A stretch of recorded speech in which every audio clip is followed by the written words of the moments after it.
Alcatraz was once the most dreaded, dangerous, high-security prison in the U.S. penal system.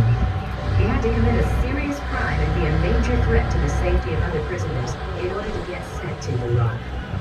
One of those prisoners is here to tell his story. Leon Whitey Thompson. The day that I was on the boat sailing over to Alcatraz, I had like a flashback of the days when I was a youngster. I heard a lot about Alcatraz when they first opened it up. And I never dreamed that one day I would be on a boat sailing to the island to become a resident of Iraq myself. Thompson had already spent 10 years in prison for armed robbery when he made that trip. He would spend another 4 years at Alcatraz. I can't say I was scared. I wasn't scared. It was just a real eerie feeling. I felt like a guy that's going into the ground because it's like a final destination. And that's the way I felt when I was going up to the rock, see? It was the point of no return. The average inmate population was 260 men. The prison could have held more, but it was never filled to capacity. You've probably heard of some of its famous inmates: Machine Gun Kelly, Al Capone, and Robert Stroud, better known as the Birdman of Alcatraz.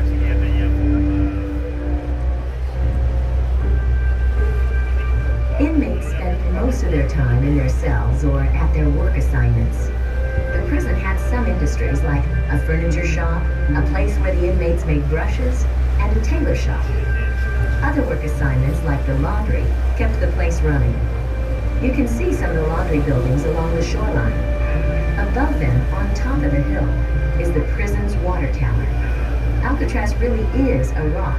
It has no water of its own, so even today it has to be shipped over from the mainland.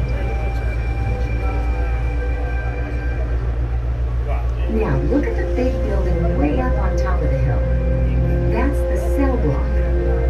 Inside are rows and rows of dismal cells, so small a man could barely stretch out in them. Rules were strict. For much of each day, inmates weren't allowed to talk with each other or the guards.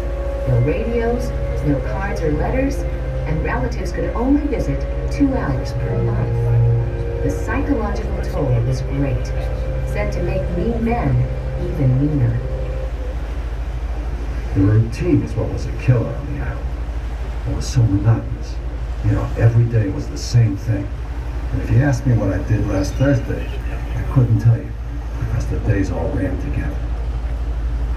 There were a lot of guards at Alcatraz. In fact, one for every 3 inmates. Prison guard Maurice Morris Ordway worked at Alcatraz almost the entire time it was in operation. He spent some of his time in lookout towers, like the one you see near the shoreline. The only guns that were carried were in the towers. No guns anywhere else. The towers were equipped with automatic weapons and 45s and gas guns. And that was it. Other days, Ordway watched